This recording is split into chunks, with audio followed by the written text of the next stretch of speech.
Amis téléspectateurs de Mourchid TV, bienvenue à votre émission Révision.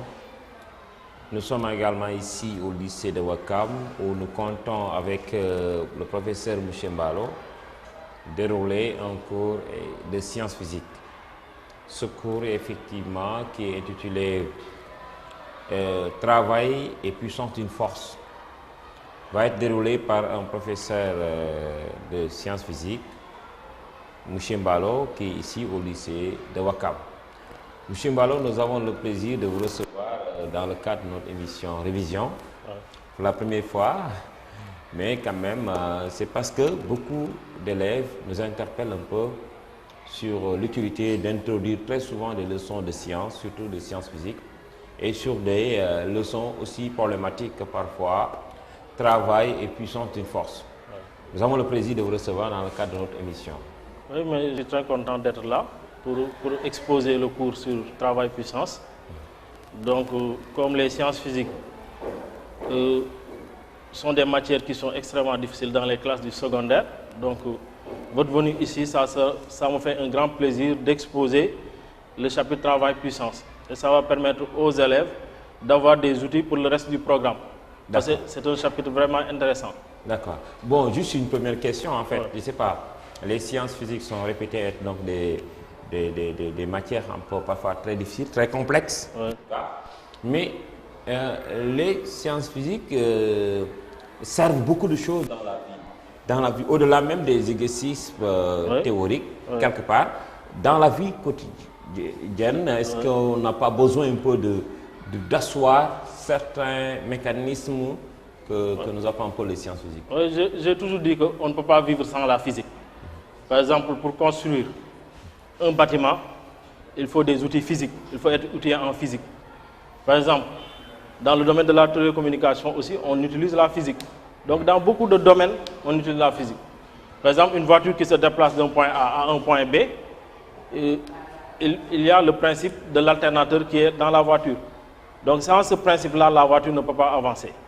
Donc on ne peut pas vivre sans la physique. D'accord. Maintenant pour la leçon qui nous intéresse aujourd'hui, qui est travail et puissance des forces.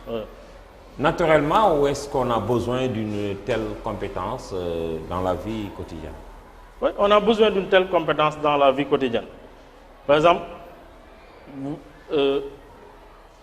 dans le cadre du chapitre travail-puissance, je vais parler par exemple des forces qui se déplacent.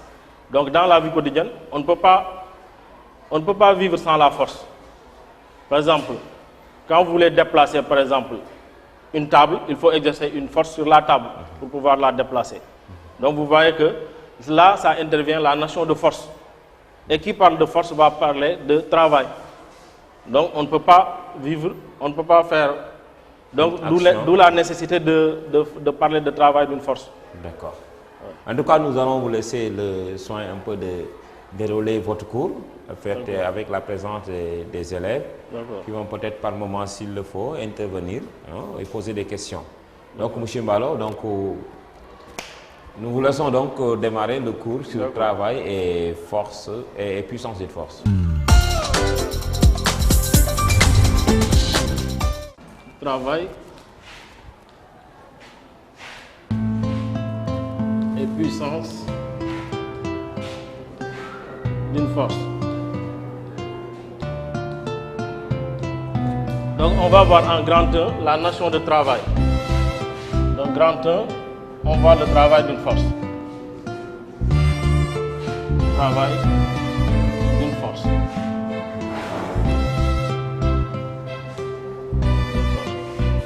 On avait défini dans les classes de seconde une force est toute action mécanique capable de provoquer un mouvement, de modifier son mouvement ou de le déplacer ou de le déformer. Par exemple, lorsque j'ai une table, par exemple j'ai un support, là je vais mettre un support. Donc sur ce support là je pose une caisse par exemple. Pour pouvoir déplacer la caisse, il faut exercer une force sur la caisse. Par exemple, si j'exerce une force ici sur la caisse qui permet de déplacer la caisse, donc voilà la force que je vais exercer sur la caisse. Donc je tire, par exemple, là j'exerce une force sur la caisse pour pouvoir la déplacer d'un point A à un point B. Donc on va calculer le travail de cette force pour que la caisse va du point A au point B. Donc le travail de cette force, on va noter ça par W de F sur le déplacement AB. Donc la caisse se déplace du point A au point B. Donc ça va donner tout simplement F scalaire AB. Donc là, on fait introduire la notion de produit scalaire. Le point que vous voyez, ce qu'on appelle le produit scalaire. Donc ça, c'est un produit scalaire. Donc lorsque je mets F scalaire AB, là on voit que là c'est des vecteurs. Le vecteur F et le vecteur AB. Donc pour traduire l'expression du produit scalaire, je vais mettre tout simplement le travail de F sur le déplacement AB, c'est égal à F multiplié par AB, le déplacement AB. Donc on passe au vecteur, des vecteurs aux normes. Donc ça va donner F fois AB multiplié par l'angle formé par F et AB. Donc voilà, on passe du produit scalaire aux normes. Donc là, on va avoir la norme de F multipliée par la norme de AB, multipliée par l'angle formé par F et AB. Donc dans le cas que j'ai donné ici, si je trace le vecteur AB, on va avoir un vecteur AB qui aura le même sens que la force F. Donc F et AB, donc que vous regardez bien, F et AB sont de même sens. Donc si F et AB sont de même sens, l'angle qu'ils forment, ça sera 0 degré. C'est deux vecteurs qui sont parallèles et de même sens. Donc l'angle formé par F et AB, ça sera égal à 0 degré. Donc on va avoir le travail de F sur le déplacement AB égal à F fois AB fois cosinus 0 degré. Maintenant, le cosinus 0 degré étant égal à 1, on va avoir le travail de F égal à F fois AB. Donc là, on trouve que le travail de F, on passe du produit scalaire qui est là aux normes qui donne F fois AB fois cosinus FAB. Donc les deux vecteurs, il faut regarder le sens des vecteurs parce que là, je parle de cosinus formé par l'angle F et AB. Donc là, lorsqu'on regarde F et AB, c'est deux vecteurs de même sens.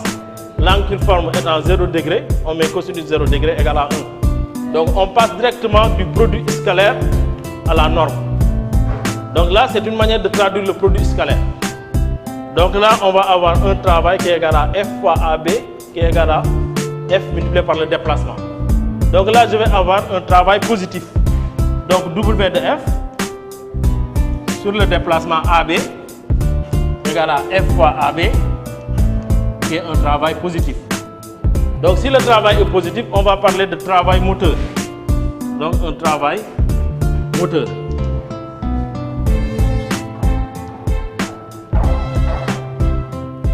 Donc un travail moteur, ça veut dire que la force F et AB sont de même sens. La force F favorise le déplacement. Donc il y a différents types de travaux. Donc là, on a vu le cas du travail moteur. Maintenant, avant de progresser dans les autres travaux, je vais expliquer la notation W. W de F. Le mot travail commence par la lettre T. Ici, on a noté W. Parce que ça vient du mot anglais work. Donc, ça vient du mot anglais work. Donc, c'est le work du mot anglais qu'on a pris pour noter le mot travail. Raison pour laquelle on a commencé par W. On note ça par W de F. Donc là, on a un travail moteur. F et AB sont de même sens. Maintenant, on va voir le cas d'un travail résistant. Toujours en passant du produit scalaire aux normes. Par exemple, si je prends le même solide. Je prends le même solide. Donc là, on a toujours le déplacement AB. On a toujours F qui est dirigé dans ce sens. Donc là, je peux dire que F est une force motrice parce que F et AB sont de même sens. Par exemple, si le déplacement, dans le déplacement du solide, le plan que vous voyez, le support que vous voyez, si le support était rugueux, donc le support rugueux, ça veut dire que le plan n'est pas lisse. Il y aura ce qu'on va appeler en physique des forces de frottement. Donc, dans ce cas-là, on aura des forces de frottement. Donc, d'où l'existence, si le support est rugueux, il y a l'existence des forces de frottement. Donc, forces de frottement. C'est-à-dire des forces qui s'opposent au déplacement du solide. Donc, dans ce cas, il y aura, ces forces vont être représentées pas de A vers B, mais ils seront de sens inverse. Ils vont quitter de B vers A. Donc, on va noter ça par petit f. Donc, voilà les forces de frottement. Maintenant, s'il y a des forces de frottement, on va s'intéresser au travail de cette force de frottement. Donc, on va écrire l'expression tout simplement. Donc, je mets le travail des forces de frottement, travail de F, sur le déplacement AB. Toujours, ça va donner, je prends F scalaire AB. F scalaire, le vecteur AB. Donc, ça donne F scalaire AB. Ça va donner, je passe au cosinus, ça donne F fois AB fois cosinus FAB. Donc là, lorsqu'on regarde, ça va donner F fois AB fois cosinus FAB.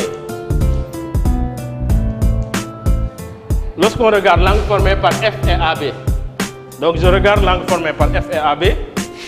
Donc là, F est dirigé de ce sens. Donc voilà le vecteur AB qui est dirigé dans l'autre sens. Donc F est de ce sens, AB est dans l'autre sens.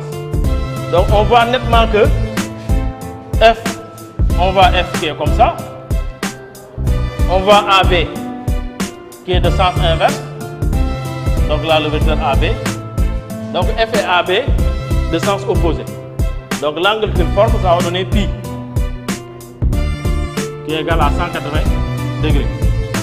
Donc là, je remplace, je vais avoir F fois AB fois cosinus 180 degrés. Donc là, si je remplace par cosinus 180 degrés, je vais avoir ici moins 1. Ça va donner moins F fois AB. Donc on voit que le travail de F, des forces de frottement sur le déplacement AB égale à moins F fois AB. Donc ce travail-là est négatif. Donc là, on a un travail négatif. Là, on a un travail moteur. Mais aussi, on va parler de travail nul. Donc, si la caisse, le solide se déplace du point A au point B, tout solide est soumis à la force d'attraction, qui est le poids. Donc là, je mets le poids tout simplement, qui est dirigé vers le bas. Donc si le poids est dirigé vers le bas, je vais m'intéresser au travail de ce poids sur le déplacement AB. Donc là aussi, je mets, on va effacer. Donc je mets aussi travail de P. Toujours, c'est le travail d'une force, mais sur un déplacement AB.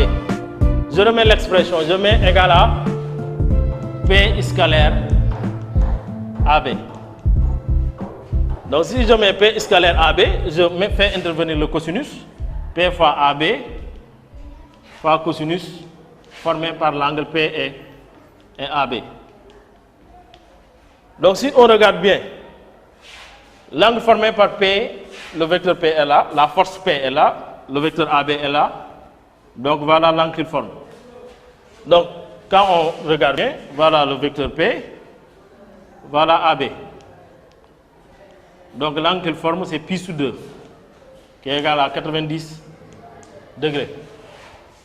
Maintenant, je vais mettre travail de P sur le déplacement AB, c'est égal à P fois AB fois cosinus 90 degrés. Je peux mettre aussi pi sur 2, parce que pi sur 2 c'est en radian, les 90 c'est en degrés. C'est la même chose, soit on met pi sur 2, soit on met 90. Donc là, c'est égal à 0, cosinus pi sur 2 c'est 0. Donc là, on va avoir P fois AB fois 0. Donc ça va donner 0 joules. Donc l'unité du travail c'est en joules. Donc là, lorsque je reviens sur les expressions, je donne travail de F, c'est AF fois AB fois cosinus FAB. La force F s'exprime en newton, grand N, AB en mètres. Donc, le travail s'exprime en joules, entre parenthèses J. Donc là, on vient de voir les différents types de travaux. Donc, on peut avoir un travail moteur qui est toujours positif, un travail résistant qui est négatif, le cas des forces de frottement, un travail nul, le cas du travail du poids, mais sur un déplacement qui est rectiligne. Donc, c'est ces trois types de travaux qu'on peut avoir. D'accord. Maintenant, on va étudier le cas du plan incliné. Professeur, si vous me le permettez, je pense que c'est déjà assez clair. Nous venons de voir que, donc, comme il l'a si bien dit, il était question donc de voir travail d'une force. Le professeur nous a présenté trois situations. Trois situations. Donc, vous avez dit effectivement que le déplacement AB et F sont de même sens. Mais vous avez calculé d'abord un déplacement sans frottement. Sans frottement, oui. Donc, qu'il n'y ait pas de frottement. Oui. Et à ce niveau-là, la démonstration... Ça veut dire que le support est lisse. Est lisse. Oui, il n'y a pas de frottement. Il n'y a pas de frottement. Le solide se déplace sans problème. Voilà. Il n'y a aucune force qui peut s'interposer à son déplacement. Voilà. Maintenant, la deuxième situation, c'est quand, justement, le déplacement... Le support est rugueux. Voilà. Ça veut dire qu'il y a des frottements. Des frottements. Ouais. Comme par exemple, je veux déplacer la table, mais il y a des creux ici. Il y a des creux ici. Donc, quelque part, le déplacement ne sera pas aussi facile que quand c'est lisse. Et la troisième question, c'est quoi? La force même de la table. La force même, le poids de la table. Le poids de la table, et par conséquent, qui va s'exercer. Ces trois situations sur le support. Sur le support. Mais vous avez dit que donc c'est le cas d'un déplacement rectiligne. Rectiligne. Ça veut dire que donc, moi, en déplaçant la table, je pourrais même soulever la table. Oui, vous pouvez soulever la table. Soulever la table, sans pourtant qu'il y ait glissement. Donc, je vais éviter d'abord les frottements. La table va se déplacer, mais je vais éviter les frottements. Et la trajectoire n'est pas exactement rectiligne. N'est pas rectiligne. Donc, c'est cette situation-là. Une situation donc, de déplacement d'une table. D'un point A vers un point B. Vers un point B, oui. Avec glissement et sans glissement. Sans glissement. Avec un support qui est... Voilà, avec un support. Maintenant, je dis, on va déplacer la table. Mais il n'y a pas de glissement. C'est-à-dire que il n'y a pas de frottement. Il n'y a pas de frottement. Déplacement avec frottement. Et troisième situation, donc, le poids même. Le poids même du solide. Du solide à déplacer. Voilà. Il n'y a que ces trois situations-là. Il n'y a que ces trois situations à voir. D'accord. Donc la deuxième partie. La deuxième partie, on va s'intéresser à ces trois situations, mais dans le cadre d'un plan incliné. D'un plan incliné. Oui, d'un plan incliné. D'un plan incliné. D'accord. Nous allons peut-être essayer de faire. S'il n'y a pas de questions. C'est bon. C'est bon? Voilà. Donc nous allons passer à la deuxième situation. C'est bon? C'est bon, oui. Voilà. On peut passer.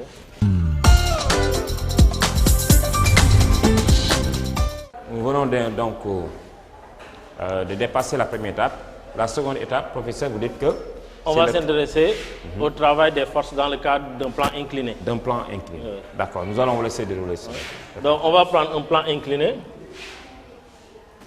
Donc, je prends un plan incliné d'un angle alpha. Donc là, on va voir le solide qui va glisser. Par exemple, si le solide glisse. Donc là, voilà le centre d'inertie du solide, c'est G.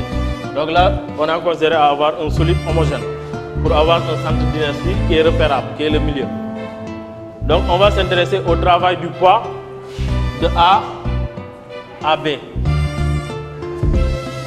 Donc si on s'intéresse au travail du poids de A vers B, donc là, on va mettre tout simplement, si je représente le poids, je vais mettre ici, le poids est toujours vertical. Malgré l'inclinaison, le poids reste toujours vertical. Donc il ne faut pas représenter un poids qui va faire comme ça.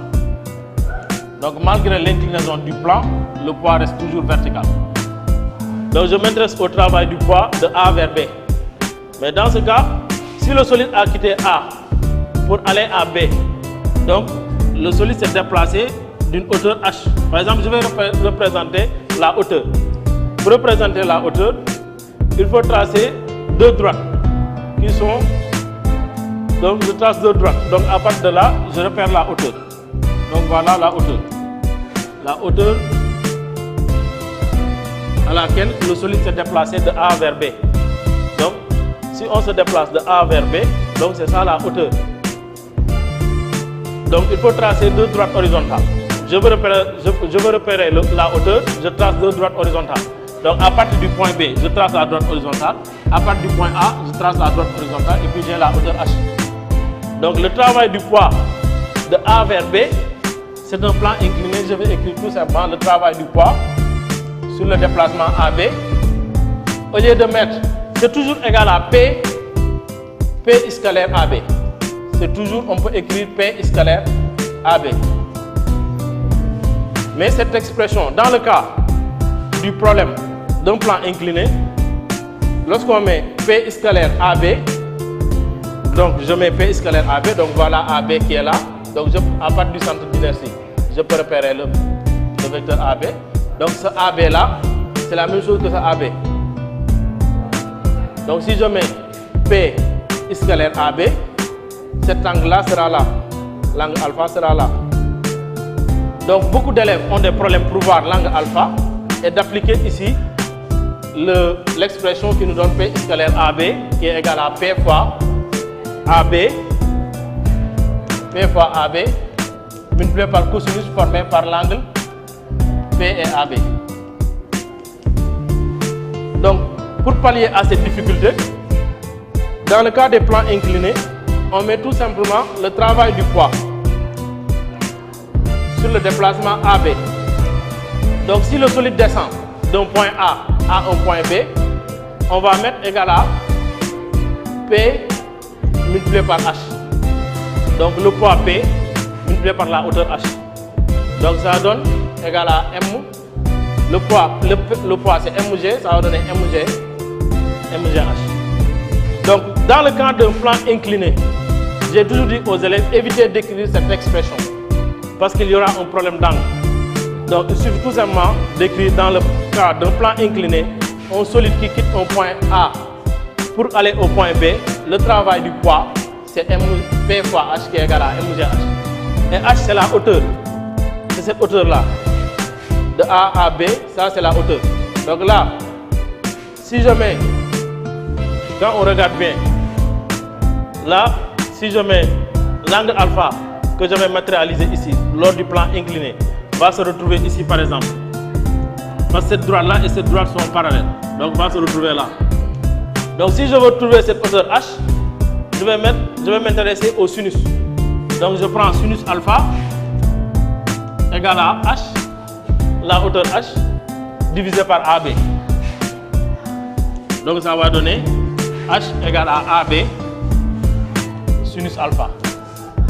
Donc le travail du poids sur un déplacement de A vers B, ça va donner mg AB sinus alpha, qui est un travail positif. Donc là aussi on a un travail moteur. Travail moteur. Donc là, le solide descend. Donc, si le poids quitte le point A pour aller au point B, la force qui est le poids favorise le déplacement. Donc, on aura toujours un travail positif. Donc, ce qu'il faut retenir dans le cas d'un plan incliné, le travail du poids est toujours donné par P fois H qui est égal à mgh. Donc, avec H égale à AB sinus alpha qui est égal à mg AB sinus alpha, qui est un travail moteur. Maintenant, si le solide quittait le point B pour aller au point A, ça veut dire que le solide va monter. Si le solide monte, au lieu d'avoir mgh, on va avoir tout simplement le solide qui monte. On va avoir le travail du poids sur le déplacement AB, ça va donner moins mg h. Pourquoi le moins? Par exemple, si un solide monte, le solide quitte le point, là j'ai dit que le solide quitte le point A pour aller au point B. Donc là, le solide descendait. Le poids est là. Donc si je représente le vecteur AB, le vecteur AB va donner ici comme ça. Voilà le vecteur AB. Mais lors des projections, la composante verticale qui est là a même sens que AB. Donc raison pour laquelle, lors de la descente, le travail est positif. Tandis que pour la montée, le solide quitte B pour aller à A. Le vecteur AB, on va avoir le vecteur BA. Donc là, autant pour moi, le travail du poids, c'est de B vers A. De B vers A égale moins mgh.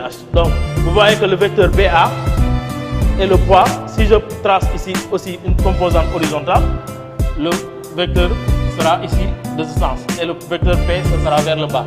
Donc, les deux vecteurs sont opposés. On va avoir un travail négatif. Maintenant, ce qu'il faut retenir, là aussi, on va avoir H égale à AB sinus alpha. Donc, la distance AB et la distance BA, c'est pareil. Mais lorsque j'ai changé ici pour mettre BA, c'est pour dire que le solide quitte le point B pour aller au point A. AB là-bas, le solide quitte le point A pour aller au point B. C'est ce que ça signifie. Donc, finalement, on va avoir le travail du poids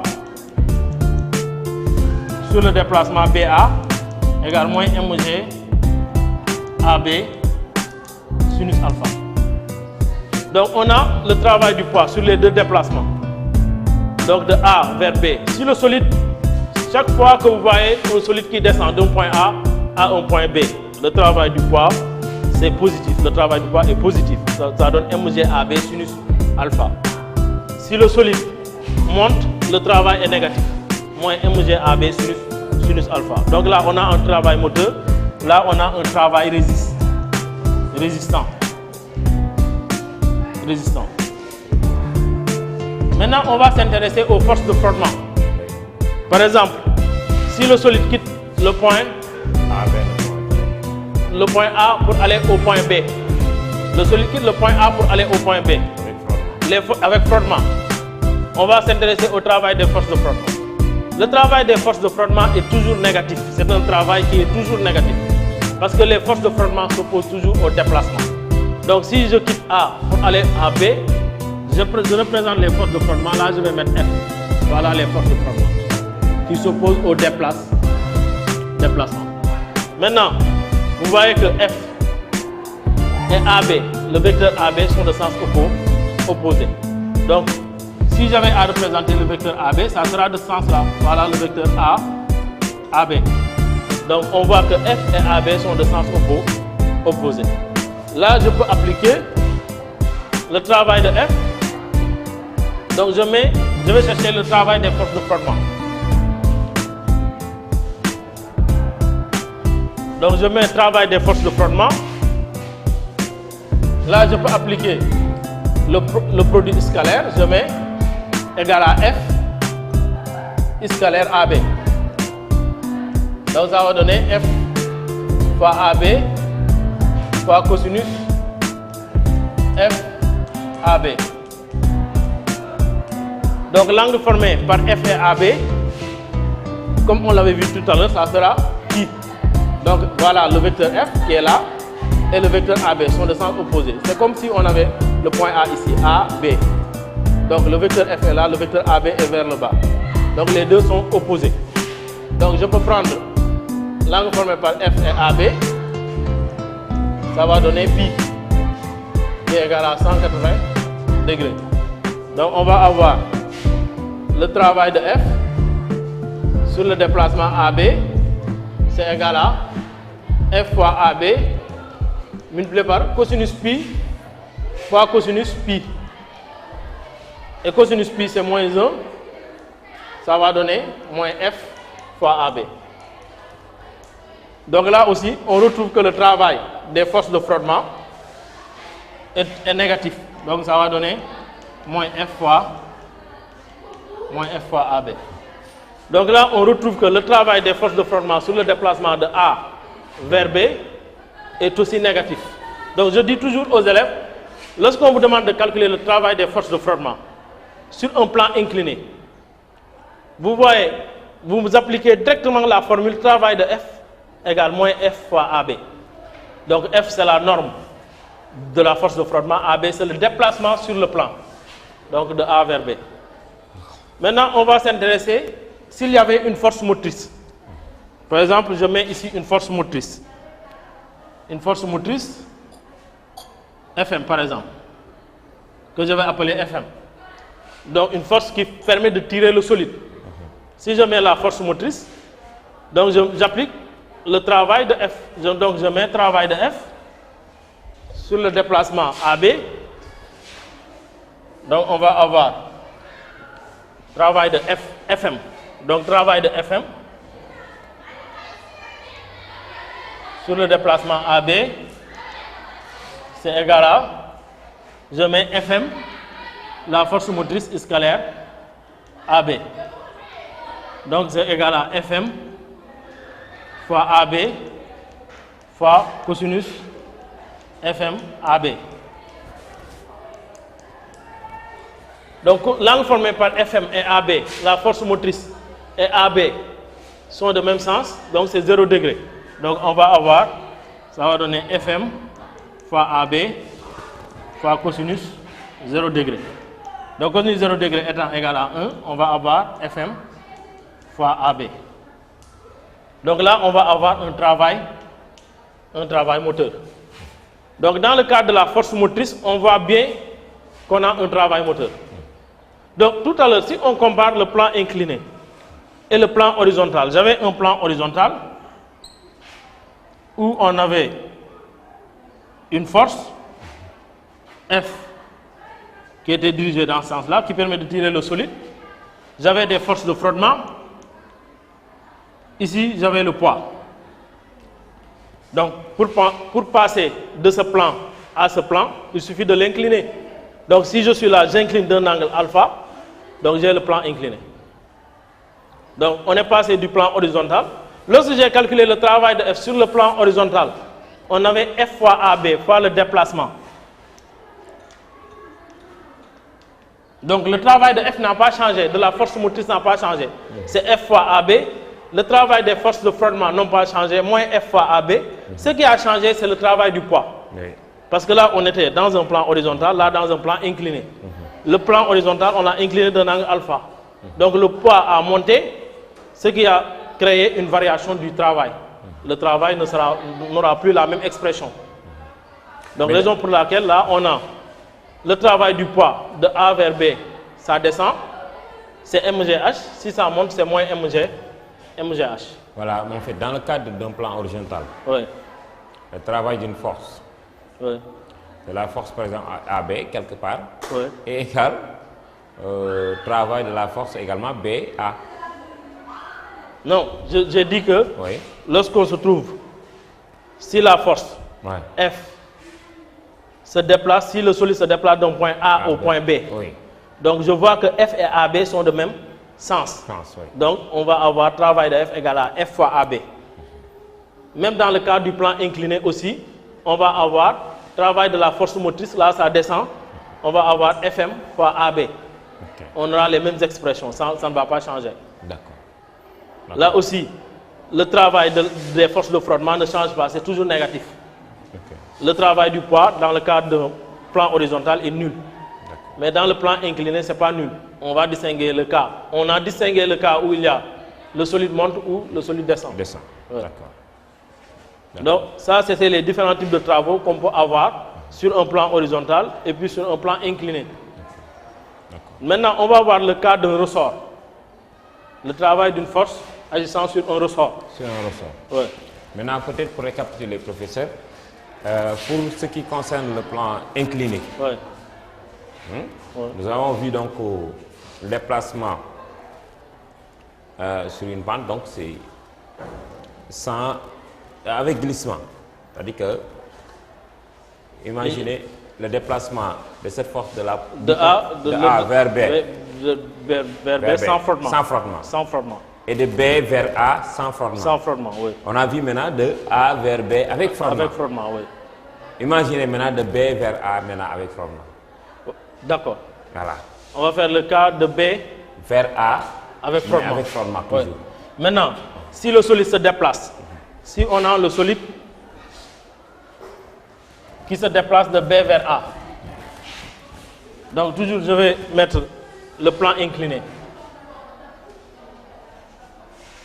Incliné d'un angle alpha. Le solide est là, le solide se déplace de B vers A. Donc là, je représente le poids qui est toujours vertical. Le solide se déplace de B vers A. Donc voilà le sens du déplacement. Donc les forces de frottement, comme je l'ai dit, c'est des forces qui s'opposent au déplacement. Donc je mets une force qui s'oppose au déplacement. Donc voilà les forces de frottement. Donc si je veux calculer son travail sera toujours négatif. Parce que si j'applique l'expression du travail qui me dit que travail de F sur le déplacement, donc de B vers A, donc de BA, ça sera égal à F scalaire BA. Donc je mets F scalaire BA, donc ça va donner F fois BA fois cosinus FBA. Je regarde l'angle formé par F et BA. Donc voilà F, voilà le vecteur BA. Donc les deux vecteurs sont de sens opposé. Et l'angle qu'ils forment, ça sera pi. Donc là, j'ai pi. Donc je vais avoir F fois AB fois cosinus pi. Donc ça va donner, ça c'est moins 1, ça va donner moins F fois AB. Donc là, j'ai le travail de F sur le déplacement BA. Donc on voit que le travail de F sur le déplacement BA est toujours négatif. C'est moins F fois AB. AB et BA, c'est la même chose, c'est la même distance. Donc c'est moins F fois AB. Là aussi, je vais montrer que le travail de F sur le déplacement AB, c'est moins F fois AB. Donc finalement, on peut dire, de manière générale, le travail d'une force de frottement est toujours négatif. C'est moins F multiplié par le déplacement. Le travail d'une force motrice qui favorise le déplacement est toujours positif. Donc c'est F, la force motrice, multipliée par le déplacement. Le travail du poids est toujours nul sur un plan horizontal. Par exemple, si je me déplace moi d'un point A à ce point B, mon travail est nul parce que mon poids est perpendiculaire au déplacement. Sur un plan incliné, le travail du poids, si le solide monte, quitte le point B pour aller au point A, le travail est négatif.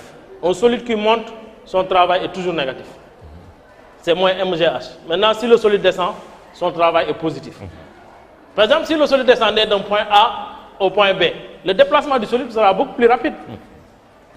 Donc, sans lui communiquer une vitesse, le solide va se déplacer, va glisser. Mais pour aller du point B au point A, il faut lui communiquer une vitesse. Raison pour laquelle le travail sera négatif.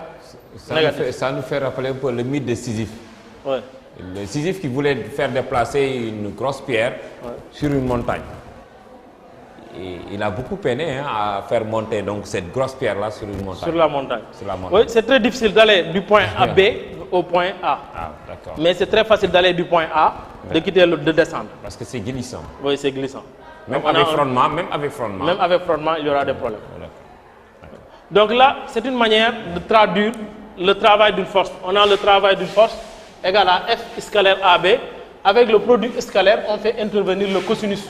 On met F fois AB fois cosinus FAB. Mais il y a une autre manière d'exprimer le travail du poids, le travail d'une force de manière générale.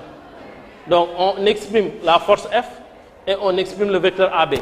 Parce que c'est des vecteurs. Donc là, pour éliminer le problème des vecteurs, on est passé de la norme au cosinus. Donc on passe de F fois AB fois cosinus FAB. Mais on pouvait travailler avec les vecteurs. Donc on va voir le cas avec les vecteurs, ce que ça va donner. Donc si je prends, par exemple, donc là on va effacer le plan incliné.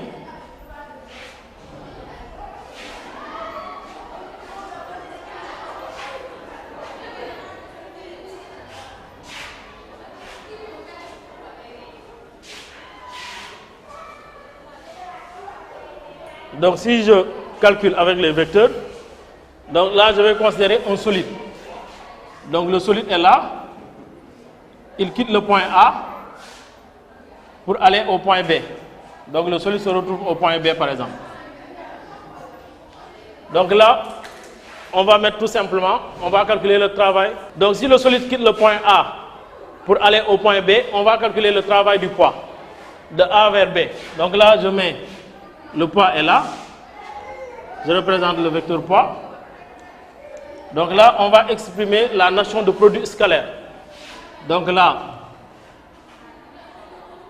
on a I, O, I, là on a J. Donc on met le fait que le travail du poids sur le déplacement AB, c'est égal à P scalaire AB. Donc là, on ne va pas mettre P fois AB fois cosinus PAB. On ne va pas mettre le cosinus. Mais on va exprimer le vecteur P et le vecteur AB. Donc si j'exprime le vecteur P en fonction du repère, donc là c'est I, là c'est J. Donc le vecteur P, ça sera égal à moins P est dirigé de sens inverse à J.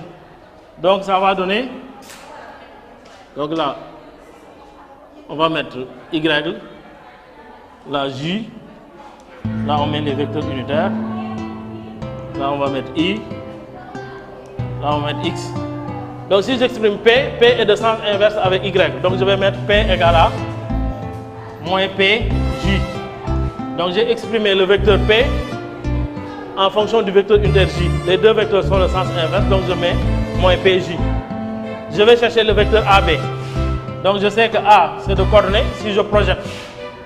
Donc A, donc là on a X de A, là on va avoir Y de A. Donc j'ai X de A, Y de A. Le vecteur B, ça va donner, si je projette ici, X de B, Y de B. Donc j'ai ces deux vecteurs. Le point B a pour coordonnées X de B, Y de B. Donc je vais avoir le vecteur AB qui est égal à X de B moins X de A, Y de B moins Y de A. Donc le vecteur AB va s'écrire en fonction de I et J. Je vais avoir X de B moins X de A, I, plus Y de B moins Y de A, J. Maintenant, je vais traduire. J'ai le vecteur AB, j'ai le vecteur P. Je vais remplacer par les deux vecteurs en utilisant le produit scalaire. Donc, je mets tout simplement travail de P sur le déplacement AB. C'est P scalaire AB. Donc, je mets PC moins P multiplié par le vecteur unitaire J.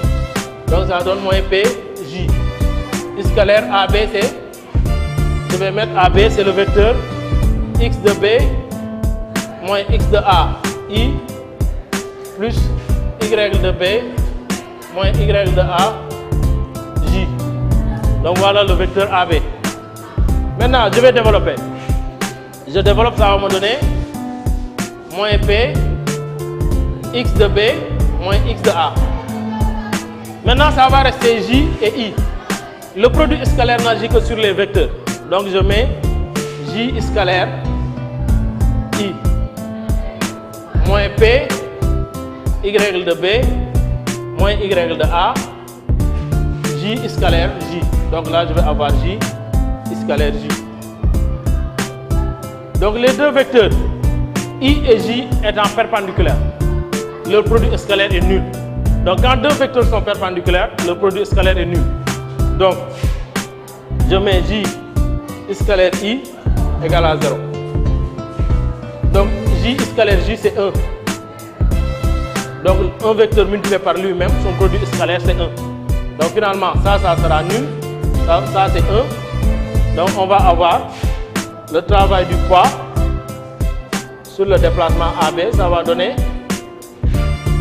moins P Y de B moins Y de A. Donc ça va donner, si je fais introduire le moins, ça va donner P Y de A moins Y de B. Donc on voit que là c'est une norme, c'est P. Là c'est Y de A moins Y de B. Si voilà Y de A qui est supérieur à Y de B. Donc Y de A moins Y de B est positif. Donc là, ça le poids est positif, c'est une norme. Ça aussi c'est positif. Ça va impliquer que le travail du poids est positif. Raison pour laquelle tout à l'heure je disais que si un solide descend, son travail est toujours positif. Le travail du poids est toujours positif. Donc le travail du poids en fonction du produit scalaire, c'est P facteur de Y de A moins Y de B. Là j'ai pris dans le plan. Nous sommes dans le plan. Comme disent les mathématiciens dans R2. Donc le travail du poids avec le produit scalaire, on fait introduire la notion de produit scalaire. Donc quand deux vecteurs sont perpendiculaires, le produit scalaire est nul. Un vecteur multiplié par ce même vecteur, ça donne 1. Donc là, il faut que les élèves sachent ça. Que les deux vecteurs perpendiculaires, le produit scalaire c'est nul. Là, c'est égal à 1. Parce que là, j'ai tenu à faire sortir la norme. Donc là, je sors la norme. Et ce produit scalaire-là n'agit que sur les vecteurs. Donc je mets J scalaire I, là j'ai 0. Là, je fais agir le produit scalaire sur les vecteurs. J scalaire J, ça donne 1. Donc finalement, on a le travail du poids. Donc là, c'est une autre manière d'exprimer le travail, mais en fonction des vecteurs. En fonction des vecteurs. Mais les cas qui sont plus vus en classe de première S et dans les classes de terminale, c'est le travail du poids sur un plan horizontal, mais aussi le travail du poids sur un plan incliné. D'accord. Voilà donc, professeur, malheureusement, il ne reste plus beaucoup de temps. Oui. Mais nous pensons quand même que nous avons déroulé l'essentiel de ce qu'on pourrait comprendre concernant le travail, et puissance d'une force. Ouais. Travail et puissance d'une force. Ouais. Il a défini c'est quoi le travail. Il nous a démontré également les différentes formes donc, de force qui existent. Quelque part, professeur, je pense qu'on pourra quand même revenir peut-être plus tard et peut-être essayer de voir quels sont également les fondamentaux. Sinon même, à partir d'un exercice pratique, essayer donc de faire les calculs nécessaires concernant donc cette leçon-là. Voilà. Ouais. Et voir simuler, pourquoi pas, un sujet d'examen qui concerne un peu travail et puissance d'une force. Ouais. Parce que ce chapitre-là, on voit même ça en terminale. Donc c'est la base de la mécanique dans le secondaire. D'accord. Première terminale, c'est la base. Il faut bien maîtriser le chapitre travail puissant d'une force. D'accord. C'est la base de la mécanique en première et en terminale. D'accord. Voilà donc peut-être, mesdames et messieurs, vous venez donc de voir que M. Balo vient d'introduire une leçon importante, très complexe peut-être en sciences physiques, mais une leçon très importante. Et vous voyez, donc nous venons d'ouvrir une séquence. On reviendra peut-être plus tard avec lui sur d'autres, de façon beaucoup plus pratique dans le cadre d'un exercice et peut-être sur d'autres leçons. Monsieur Balo, c'était un plaisir de vous recevoir dans le cadre de notre émission Révision. Oui, c'était un plaisir aussi de vous recevoir. Et nous comptons également vous retrouver prochainement. D'accord, à la prochaine fois. D'accord. Voilà, mesdames et messieurs, amis téléspectateurs, c'était tout. Après avoir remercié donc tout le personnel du lycée d'Awakam et tous les techniciens de Mourchid TV et nos chers et charmants élèves qui ont bien suivi, je pense que vous avez compris l'essentiel, n'est-ce pas? C'est bon? Voilà, nous comptons revenir prochainement pour un autre numéro. C'était tout donc dans le cadre de votre émission Révision qui déroulait une leçon sur les sciences physiques, travail et puissance du force. Nous vous donnons rendez-vous dans une semaine pour un autre numéro.